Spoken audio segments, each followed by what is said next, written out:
when the refinance happens, you get a check versus if you bought the house, you paid the check, right? So a first-time home buyer or a traditional buyer will buy a property fully renovated, go to an A-lender, have 20% down or maybe 5% down, have the money in their bank account for 90 days. And on closing day, that money leaves their bank accounts at the end. In your case, the opposite happened.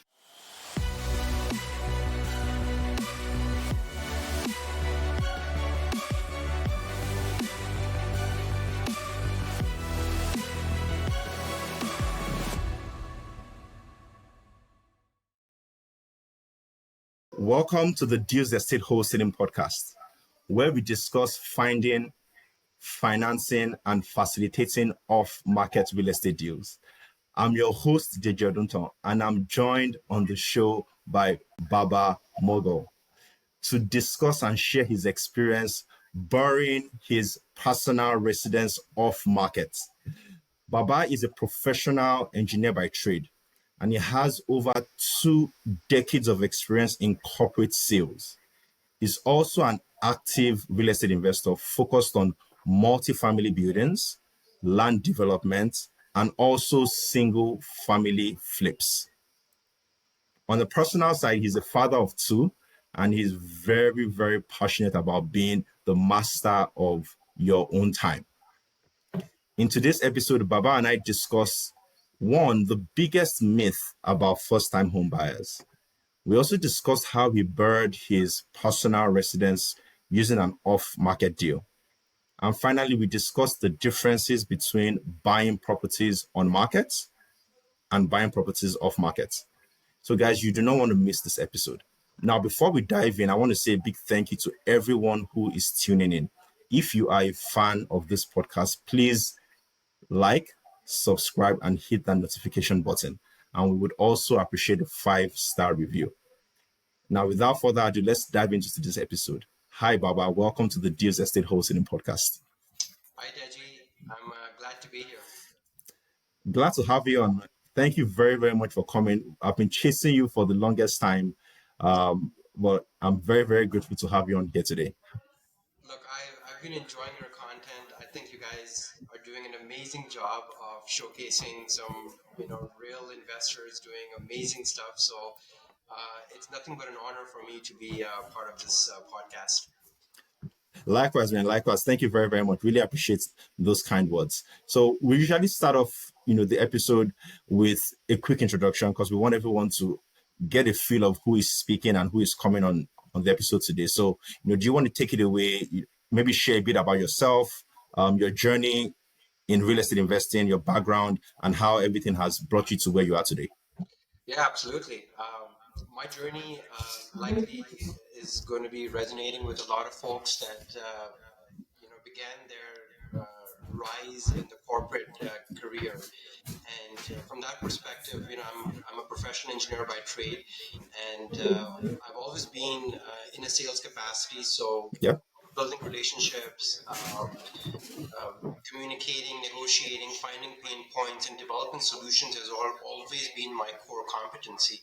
So, with that, I drank the corporate Kool-Aid, and I thought that your job title is really your identity. And I thought that, your T4 income could be your ticket to your lifestyle, until, I realized that what eventually was happening was I was trading my time for dollars, and I was also sacrificing my health, my family, and also my spirituality. So, collectively, these all became my why of, in search of another alternative, which I'd always heard of real estate, but I never took formal education, mentorship until, when around the COVID time frame, I took it really seriously to get a coach and a mentor, and surrounded myself with a community of not just like-minded people, but just people taking massive action. And, success is a combination of mindset and action. So Yep. those are my 2 key core pillars that I started with. And since then, real estate has become more of a business. And I'm sure we're going to talk more about that, dig into that into this podcast. But really, it's become not just a ticket, but also a way of life. And I'm sure we're going to touch on that in this podcast. Fantastic delivery, man. Fantastic delivery. I had a question that popped up in my head while you were speaking. That you had drank the corporate Kool-Aid for a while, and then you started to realize that that wasn't what you had planned for your life. There's quite a number of people who are in the same boat as you have been, or you were, or you currently are, but they haven't really, identified that that's not the route they should essentially end up in. When you think through like the transition from 9 to 5 corporate Kool-Aid, and you think through the transition to where you are now, where you have the investor's mindset, can you maybe point to like what that turning point was, or maybe point someone to what that turning point could look like so that they essentially look out for it? Yeah, it's a great question, and it's really a personal one, right? Because a turning point is unique to your circumstances, unique to you as an individual. Um, a lot of people get the awakening much younger, in their early 20s. Yeah, Um, for me, I had it much more in my mid 30s, where the awakening was a function of burnout, just a function of some shocks, right? That yeah, yeah. literally make you question that the security of a paycheck is not really something that you can bank on, right? You can't really bank your family's future just on how that company is doing, in which environment it is operating, does a recession come? So there's all these external factors that are not in your control. So that is a realization that you're never in control when it comes to working for somebody else. And it could be a function of your own internal capacity to handle the amount of stress, to manage the time, and to even like manage yourself, right? And then coupled with surprises that will shock you and awaken you. So Yeah, I had a few turning moments in my career. Like I was in the oil and gas industry, so very much exposed to the energy commodity cycle, very much yeah. exposed to geopolitical scenarios that I had no control of, very much prone and exposed to the policy of the government that is in Ottawa or in Washington. So I don't control any of these, but they were directly impacting me as in my corporate role. Got it. Okay. And thank you for sharing that, because as we go through the episode, I'd like to, call out the differences between like the mindset you had while going through the corporate sales ladder and the mindset that you have now as an investor. And I think it's helpful when people are listening to you and you are able to speak to those two mindsets, right? Because I think that's really key. And it's a segue to the next question that I had, right? Because it also plays to the difference in mindsets, right? Because on one end, the Kool-Aid with respect to real estate is, the concept of buying your first home, using the incentives that that the government provides you to buy your home. There's the concept of the first-time home buyer plan. When anybody wants to buy a house, that's all they talk about. When you speak with realtors, that's all they talk about. There's even a tag for, oh, are you a first-time home buyer or whatnot? And it's interesting because, when you and I spoke, you mentioned that you also recently bought your personal residence. But what was interesting was you didn't pay deposits. That's one. And then two, you mentioned that you also got paid to close on your house, which is contrary to, the norm, which is, okay, I pay deposits and, I'm essentially losing that money to the house, and then I close. But in this case, you didn't pay deposit and then you got paid. So I wanted you to walk us through that concept, what your experience was, and how that experience is very different from the traditional experience of a first time home buyer. Yeah, it's a great question, and there's a lot to unpack there, right? Because forget the fact that if you're a first-time home buyer or maybe second, third, this is your second, third home. Um, the concept of purchasing your primary residence is you're parting away with capital, Yep. right? and you're basically it's locked in equity, right? And that's how people look at it, is that, hey, I'm paying down my mortgage, or I have a HELOC, and it's my personal residence. This is the biggest tax hedge, right? That was the concept. But with my real estate mindset, and I would also say with my real estate skill set, because that is also even more important, is I realized that there is power in the velocity of money, right? It's not just about the magnitude or how much the money is. It's more about how fast you can move it. And from that perspective, I learned a lot about off-market acquisitions. I started up, with my business partner, Canadian Homeowner Solutions. Really, the focus initially was to source off-market properties for our own portfolio, but and we inevitably stumbled upon wholesaling and flipping and burring, because it depends what type of lead we got, right? And it depends how much spread there is. It depends if it fits our buy box, our criteria. So from that perspective, getting into a distressed property, Yeah. uh, sourcing it off market, negotiating it directly with the seller, no longer just talking about price, but talking about terms, talking Yeah. about pain points, right? Like going back to the corporate sales skill set and mindset, you're really listening and you're really trying to solve a problem over here, right? And then negotiating and trying to make a deal, as fast as possible, that you can lock it up, because good deals don't last, right? And Yeah. there's a lot of competition, so money likes speed.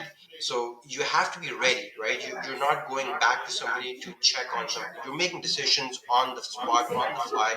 What does that mean? That means, you have to have a good lens of looking at a distressed property and gauging the extent of renovations required, gauging the extent of work required.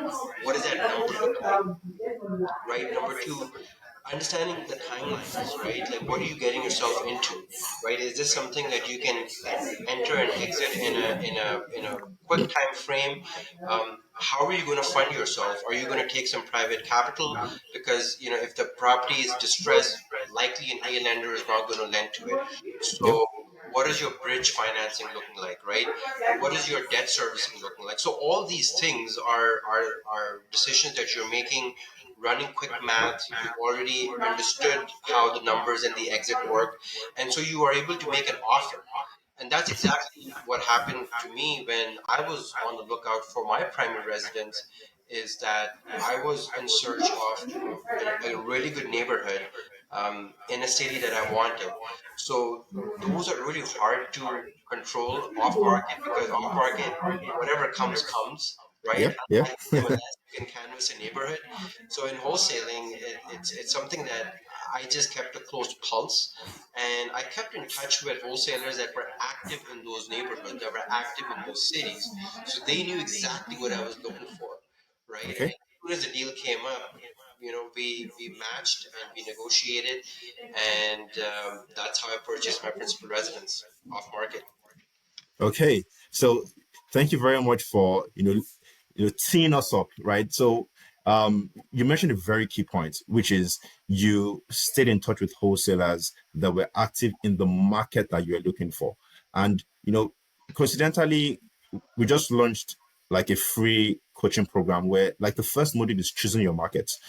So I wanted to, get your thoughts on what the importance was in first identifying the markets and then, focusing on the wholesalers that operated in that market versus not having a market at all and then just working with every wholesaler that operates in every market. Yeah, I'd say like the latter, focusing on whatever deal the wholesaler throws us is a little bit more opportunistic, right? Yep. I don't think that it's focused, um, but opportunistic works in certain market cycles. Right now, we want to be dead sure. We want to be calculative in terms of our risk. So, knowing the market, I would say, is the first step.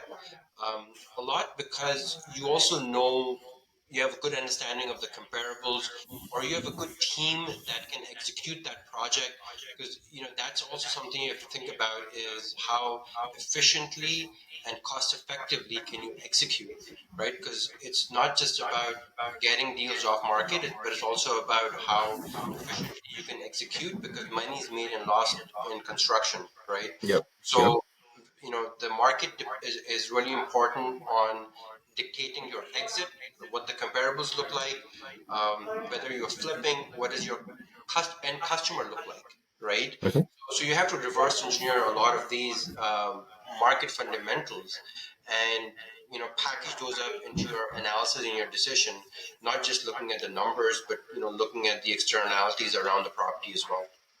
Okay, perfect. So if we were to dive into like the actual deal, and I wanted you to help us, paint a picture of like what the difference would be if you were a traditional home buyer, right? If you had to buy that property as a traditional home buyer, you would put down your deposits, you would qualify for the mortgage, you would close, you would lose the money as first equity or, locked in equity, and then every single month you pay your mortgage. But with how you bought your own personal residence and how you bought your personal residence, do you want to walk us through like how different that process is and what essentially is the BRRRR method?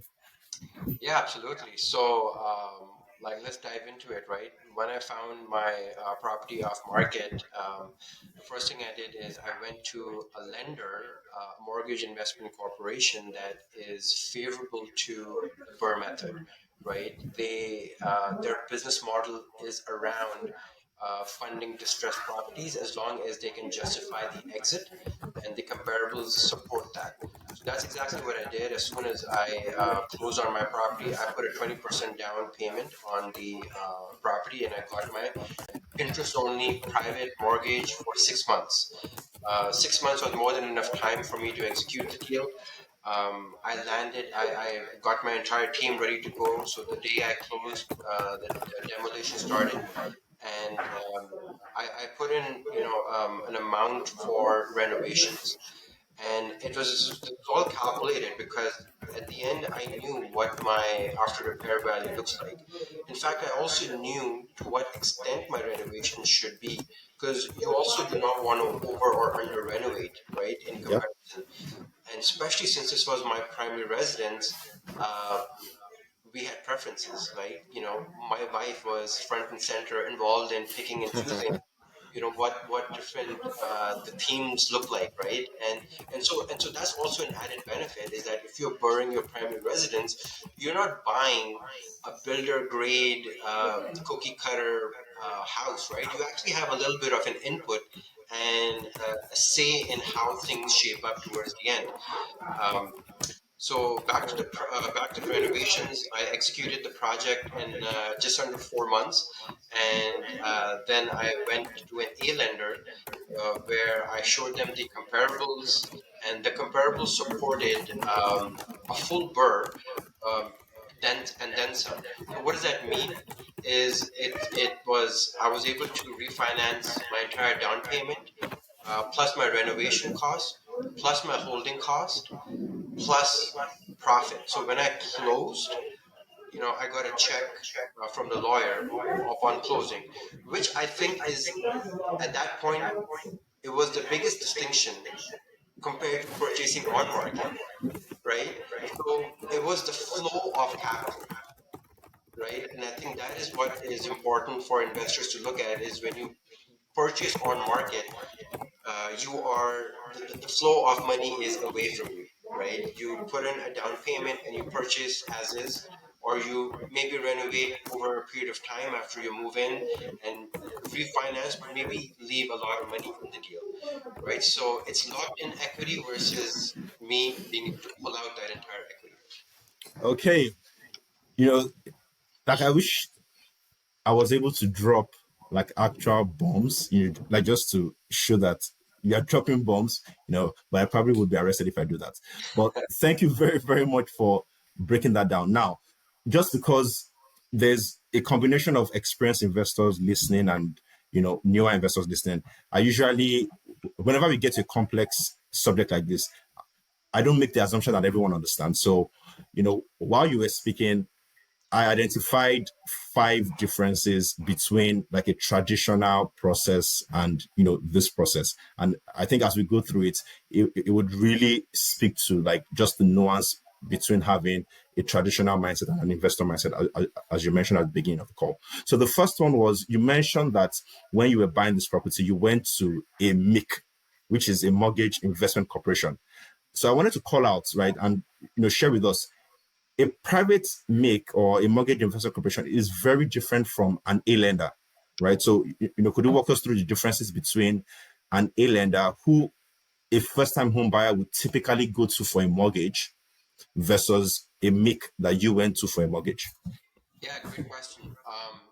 If you're an investor and if you're looking to flip or burr, you have to look at the MIC model, right? Because the way you're going to fund and finance your project is to be conducive towards the numbers that you're targeting. So an A lender, they have a certain criteria, and one of those is they're not going to lend to a distressed property, or they're going to have a lower loan to value, right? Um, Second is that the MIC is more lending you on your exit versus on what you purchased it for, right? They're obviously looking at the spread. In fact, if a MIC lends you the capital, it is an endorsement to your deal because you've ran your numbers, but so did the MIC because the MIC is not lending money blindly. They looked at the exit, they looked at your spread, and they're confident that if you execute per your plan, you are going to come out with a profit or at least like being able to pay off the MIC, right? And I think also it being an interest only loan, it's not principal plus interest, right? So you're not building equity during those 6 months, but during those 6 months you're actually like transforming the property, right? And so you're force appreciating the value of the property, bringing it to its highest and best use, maybe adding a basement suite, maybe adding more bathroom, maybe adding a separate entrance, right? So there's all these value add components that once it's complete and you take it to an A lender, then A lender recognizes these things because they have a comparison, right? Now you're no longer in the distressed territory. You're in a nice, shiny, renovated turnkey territory.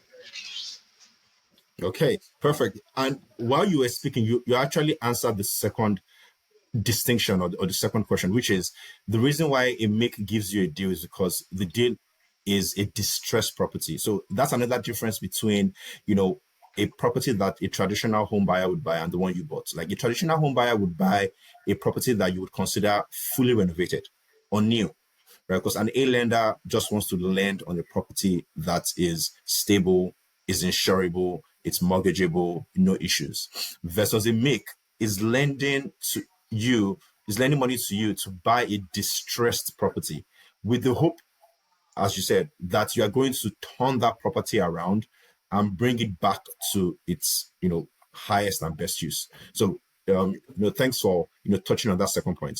So those are the first two differences. The third difference that I noted, which was very, very important, is, you know, when you are buying a first time, like as a first time buyer, when you're buying a home, you are buying, as you said, a cookie cutter home. Like the floor plans are almost done for you. You almost don't have as much like flexibility in customizing how it's going to come out versus the approach that you took where you had a lot more control. So do you want to speak about those differences um and how that's helpful, Yeah, especially to the wife? yeah, absolutely. I've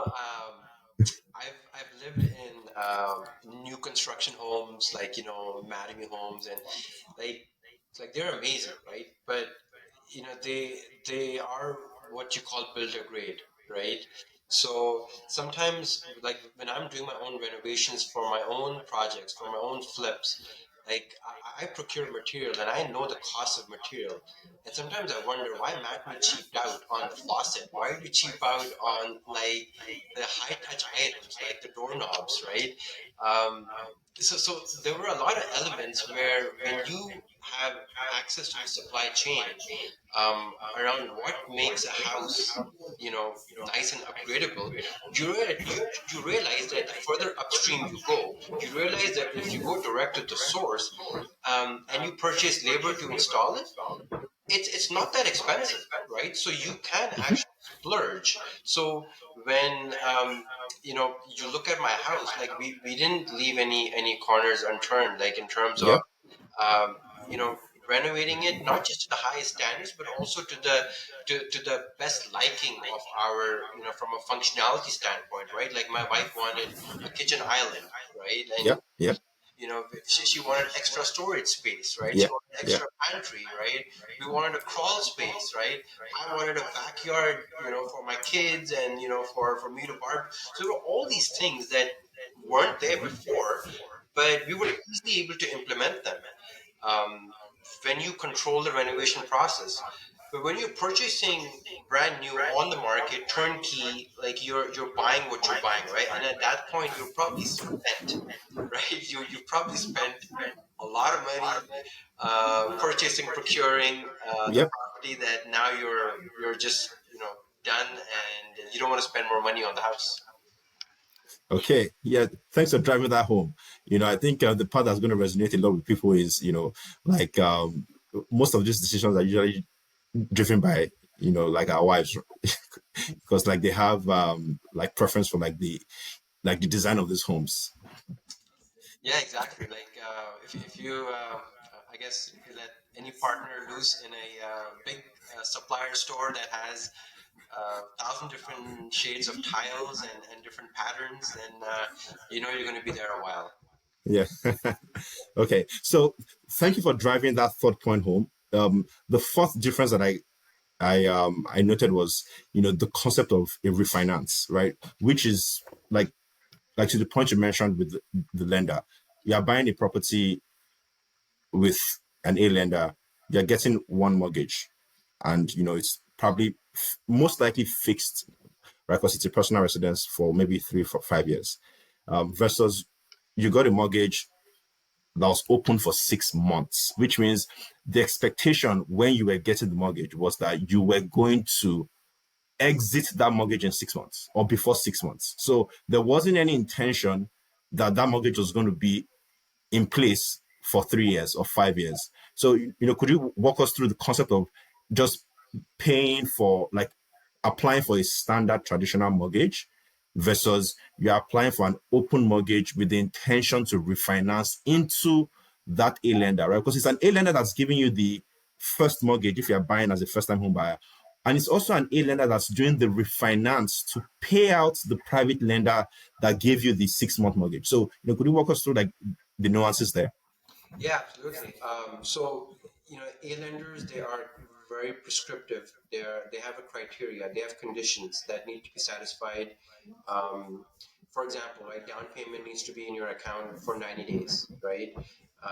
In the MIC option, that's not the case, right? They don't. That's not the requirement for them, right? Yep.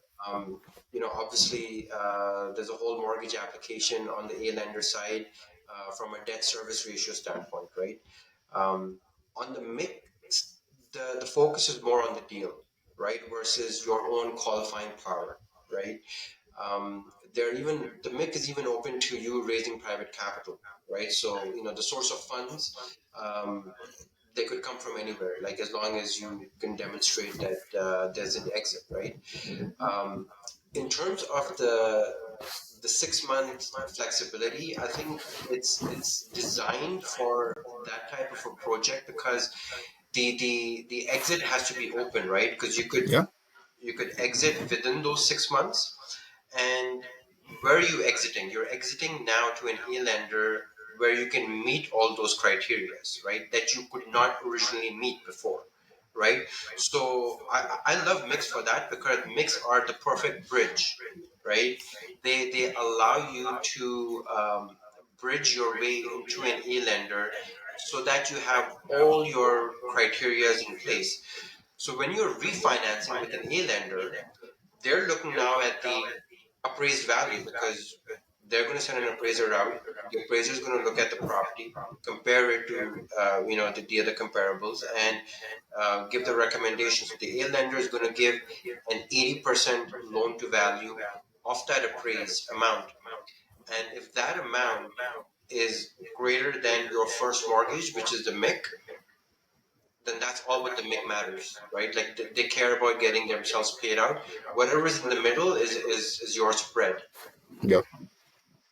Okay. So thanks for driving that home. And you drove it home to my final point and my final difference, which is what you also called out.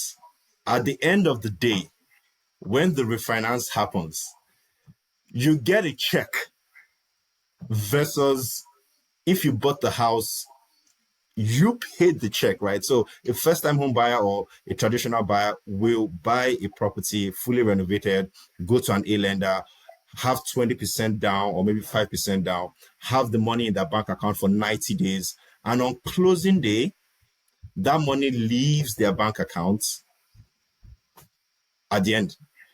In your case, the opposite happened. So when the refinance happened, money actually flowed to you. So could you walk us through the differences there and, just how that works? Yeah, absolutely. And it's almost like once you've tasted or once you've experienced the BRRRR method, like you wouldn't do it any other way, right? Um, so in a traditional route, if you're buying turnkey through an A lender, like you said, the money is leaving out. And my biggest I think highlight there is this money is earned income. It's after tax, right? It's after tax dollars going into your purchase, right? In the BRRRR method, the money that's coming back to you, the refinance proceeds, are tax free, right? So what does that mean? You can actually recycle that capital back into deal number two, deal number three, right? And so if you can calibrate your deal in a way where our goal is always to do a perfect BRRRR, right? Sometimes the market is really tough, but that's what we always aim for. So what does that mean is we have to make sure that if we buy right, we have to make sure that there's enough meat on the bone for us to execute the renovation and that there's enough spread with the contingency. So when I closed on my property, when I refinanced on my property, my spread was such that the down payment came back, the renovation cost came back, the holding cost came back, plus there was a profit, right? So that to me, like in other words, meant I have zero money in the deal. I purchased a principal residence in the GTA with zero money in the deal. And in fact, I didn't even part with my capital. I still have that capital, and I'm doing more deals with that capital. So just it equips you in so many ways that I would never want to part with that capital and park it in an equity locked environment. Thanks a lot for that, man. Just to put like some context to this, and I usually put numbers to this like to help people like just contextualize it. So it's like you buy a property for like under 500,000, for example, like your all-in cost. So you mentioned your purchase price, the cost of your interest payments every month, because you mentioned you took the private mortgage, and every month you have interest only payments. So the cost of your purchase, let's say the cost of the purchase, the cost of the interest payments, the cost of your land transfer tax, your closing fees, all those costs, the cost of your renovations, let's say all those costs were like 500,000, right? Let's say. And then because you renovated the building, you essentially forced the appreciation. So now you bought the house for 500, but because you did the renovations, now the house is worth a million. Again, hypothetically. Now, because the house is worth a million, you already own the house, right? Because you bought it for 500, discounted and distressed off market. But now you own a house that's now worth a million. Now, the difference there is if I was a traditional buyer, I would just have gone to the bank to buy a $1 million house. And then the bank would say, okay, this is a $1 million house, put down 20%, $200,000 to buy this house. But for you, you already own the house. So the bank is going to say, okay, I'm going to appraise this house at 1 million. but I'm going to give you 80% of 1 million because that's what the house is worth now. Now that 80% is what $800,000, as you mentioned, is tax free. So the $800,000, you use that to pay off your $500,000, which is you paid off your purchase price, you paid off your land transfer tax, you paid off your closing fees, you paid off your interest payments, you paid off your renovation costs. So now you paid off 500,000 from 800,000. Now you have $300,000 that's left. That's essentially the $300,000 that you were paid on closing day, right? So that's what you mean by you got paid. That's exactly right. Yeah. So, and this is something that we do all day, any day, every day. Okay, so going through that, going through that experience, like knowing that you've spent 2 decades in corporate sales and you've transitioned to the real estate mindset and you've seen the best of both worlds. If there was anyone who was listening that was of the mindset of buy a traditional primary residence, just going through this experience, like what would you say to them? Like how would you um communicate like just the value of going through this process? I would definitely encourage increased exposure to wholesalers, right? I swim amongst a lot of wholesalers. Like, I mean, I don't think 2 weeks pass by until like I don't speak to Deji. So it's really important that you um, dial into the wholesalers. It's really important that you build your relationships, right? Because wholesalers, they're doing a very important service, but it is time sensitive and it's sometimes always on the edge, right? Because the sellers are also iffy. They're always concerned with their deal is going to fall through or not. So the wholesalers, they don't have time to spin wheels on tire kickers, right? They need to know, are you going to close, right? So if you're building a relationship with a wholesaler, you need to be serious about it, right? Obviously you can learn. There's amazing resources that Deals Estate puts out. I know there's like wholesale Wednesdays. Like if you guys don't know about it, tune in. This is free coaching for you guys right here, right from the top two wholesalers that I know of. So, I think exposure to wholesalers and the whole ecosystem around off-market deals, because you have to talk to not just like we spoke a lot about the mix, but we didn't talk a lot about the lawyers, right? You have Yep. to speak to lawyers that know assignment sales, right? Um, you have to be talking to realtors that understand assignment sales, right? So Yep. Yep. there's an entire power team that you need. Mortgage brokers, you need to have the teams that know off-market deals to support you. So I think that's one ecosystem. Number two, I would say certainly gain exposure into construction, right? Like in real estate, we often say that there's the language of real estate, like about deals and opportunities. Then there's a language of finance, right? Yep. With the lenders, with the banks. But then there's the language of construction, right? So that's sometimes often overlooked. People assume that okay, once I have the deal and there's a spread, I'm gonna be fine. Money is made and lost in construction, right? And it is an unregulated industry, right? So Yep. there is no barrier to entry. You have to be very careful of who you work with.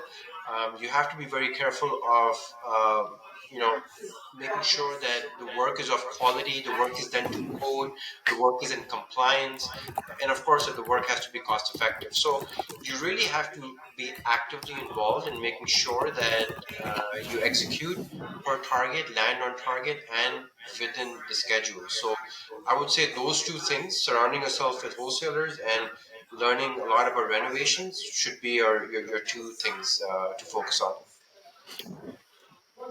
Man, that was good, man. And as you were speaking, like two questions came to mind just as you were speaking, based off those 2 points that you mentioned. The first question I wanted to ask was about the power team. So we've spoken a lot about the differences in the mindsets. We spoke about the differences in the process, but you made a very good point. There's also differences in the power team members. Like if I'm buying a property as a first-time home buyer, I'm working with the realtor. But if I'm buying a property off market, I'm working with the wholesaler. If I'm going to a bank for a mortgage, I'm working with a mortgage advisor at the bank. If I'm buying an off market deal, I'm working with a mortgage broker who has, you know, context across multiple lenders. So do you maybe want to walk us through like the nuances and the differences between the power team members as well that you would typically interact with as a traditional buyer versus the power team members you would interact with if you're buying an off market deal? Yeah, definitely. So, I mean, first of all, like you got to work with people. Your goal is to eliminate bias, right? Like if you go to an RBC or like a big five bank advisor, you're going to get advice based on what their products and services are about, right? So don't be naive to that, right? Um, a mortgage broker has a lot of value, right? Yep. They're not just spread out across multiple lenders, but they're also well dialed into the competitive products on the market, right? Because it's almost like going to Expedia and comparing the different flight options with different airline carriers, right? So you wanna be able to compare, match, and then also understand what is the best a fit for you. So having a right mortgage broker is key, but also having the mortgage broker having the right knowledge around off market and wholesaling, that is also key. Because a lot of times you're signing contracts with conditions which are not common to the traditional bank or to the traditional lawyer, right? Maybe there is junk removal, or maybe there is Yep. some vendor take back. Maybe there's a cashback, right? I mean, there's so many creative finance that you can accomplish in off market, which is why I love off market, right? Because it's not prescriptive, right? It is It's a creative, whole new world. It's a whole different world. right? You can amalgamate the deal amalgamates to you, versus on market, it's black and white. It is what it is. Take it or leave it, and then somebody's going to suffer, right? Just hope it's not you. Okay. Okay. Thanks a lot, man. Like again, like just nailing every question. Like this, your response to this is spot on. Like there's such a world of difference between the party members on the conventional side and the party members on the off market side, and also their incentives. Like you mentioned vendor take back. With off markets, with vendor take back, you don't necessarily get any pushbacks from any of the of the party members. But if you do a vendor take back, on a brand new property on the market, like it's brand new, one, you get pushback from the realtor, for sure. You would get pushback even from the lawyer, like, what's this? Even from the A lender, hey, why are you getting the VTB? Like, you need to put your down payment. So there's just a world of difference between, even the party members on both sides of the fence. So that was the first question. And thank you for addressing that. The second question was, it's always good to share the wins, right?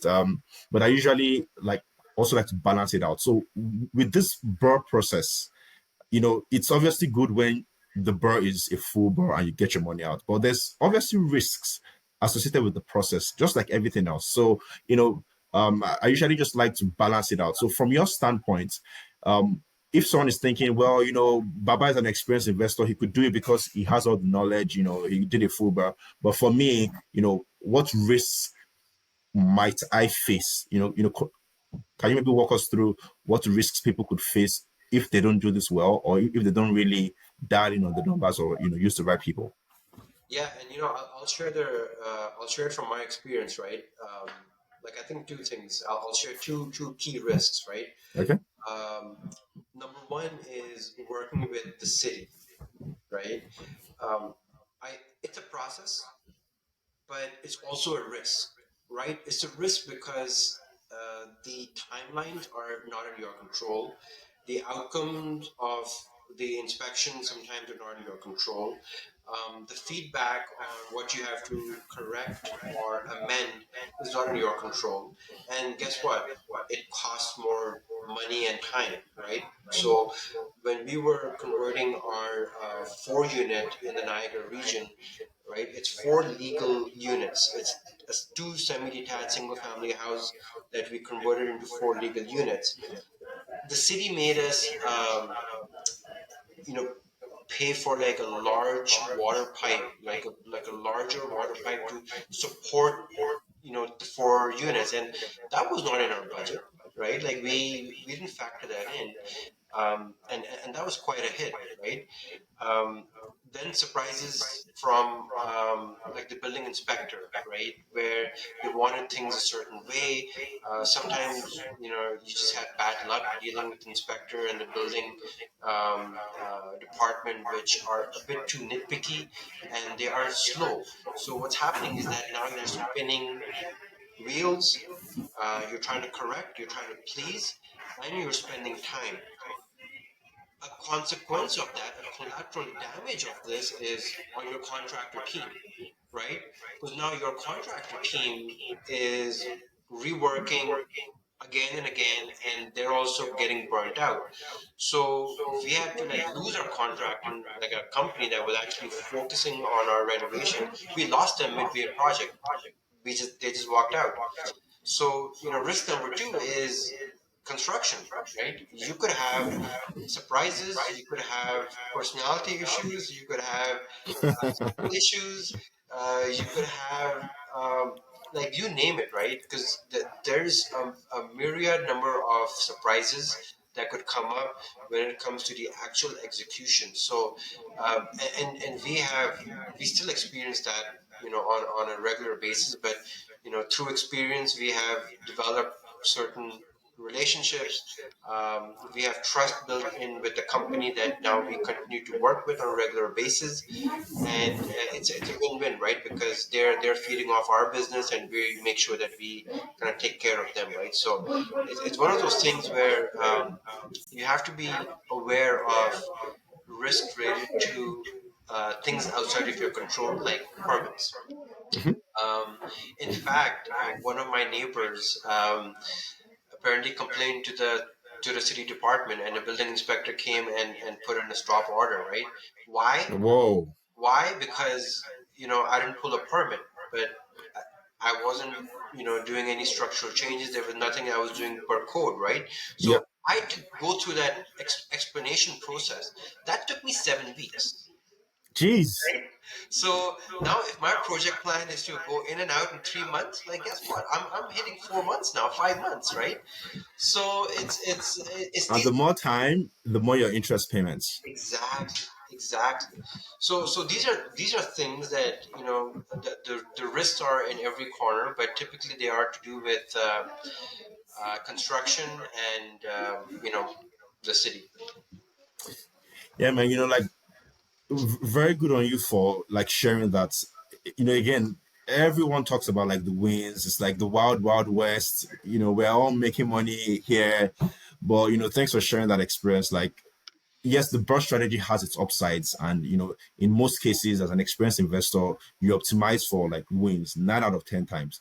Possibly, you could have that one deal that just stresses you out, or doesn't go the way you planned. But it happens, right? So thanks for for sharing that with us. It almost feels like you answered like the question that we usually end the show with. Like, I usually ask, "What's your greatest L in real estate?" Now, I don't know if that's your greatest L, like L means like loss or learning, right? So it's usually an experience where didn't go too well, like what you shared, but it's more like a pivotal moment where, okay, this didn't go well, but you know what, this was foundational in maybe my real estate journey, or just how I started to do business in real estate. So I don't know if that experience counts as your greatest L, but if it doesn't, would you be able to share what your greatest L is in real estate?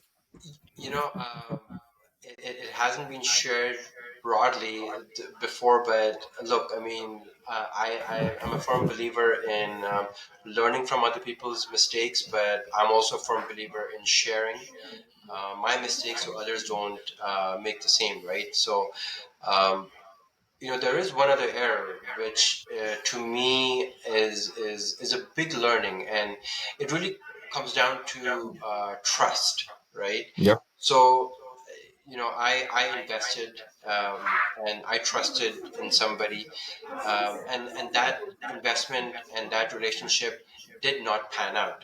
So my investment is in jeopardy, right? Oh. And it's something that definitely affects me because I play both sides of the fence, right?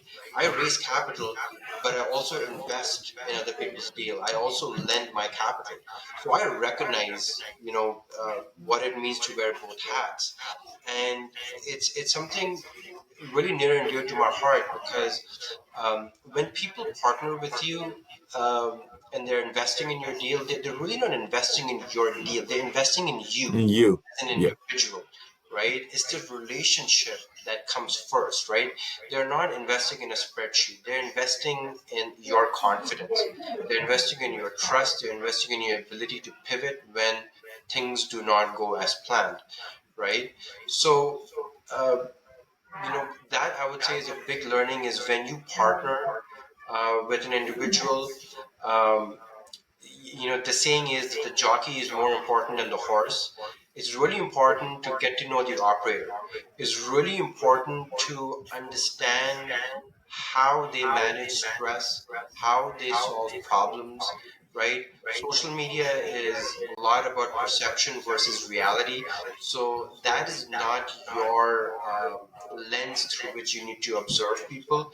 You need to really get to know people, and that happens through dialogue like this, that happens through in-person engagement, and then that also happens through a lot of networking because we're all separated through third degrees of separation, right? yeah, So you and I know somebody through another person. So what other people think and say about you is also really important. So at the end of the day, what I'm trying to say is that credibility, yeah. um, your values, and who you stand for and what you stand for are really going to be the pillars of your future career in real estate.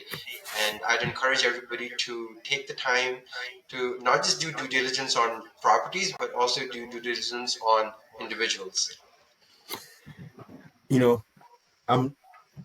I wish I actually had a mic. I wanted to like drop the mic, because that was just a mic drop moment. Perfect end to the episode. I just want to say, a big, big, big thank you, man, for, coming on the episode and not just coming on the episode, but like just killing it, So thank you very, very much, for coming on and just sharing your experience, the good, the bad, the ugly, and just like really even dissecting the difference in mindset between the traditional buyer mindset and the investor mindset, and also letting us know why off-market real estate is the place to be. So before we let you go, man, like if there's anyone who wants to connect with you, like, how can they do that? Yeah, it's very easy to find me on social media. So Babar Moghal REI on Facebook, and then on Instagram B Moghal BMOGHAL. Um, yeah, I try to share a lot of on my journey, but at the end of the day, I thrive on meeting and connecting with people. I really drive a lot of energy through networking, and I spend a lot of time, money, and resources on networking. So, I'd love to engage and meet with anybody who's interested to learn a little bit more about my journey and the process that I undertook. Also, if they just wanted to have any specific questions around what we spoke about, I'd be happy to connect. Perfect, man. Perfect. Thank you very, very much Baba, for coming. And that brings us to the end of today's episode. I want to say thank you to everyone for listening to the Deals Estate Wholesaling podcast. If you enjoyed the show, please rate and review us on Apple, on Google, Spotify, and all other platforms. And be sure to hit that subscribe and notification button so that you know when Baba's episode drops and when the next one drops as well. Until then, remember, a deal a day keeps scarcity at bay.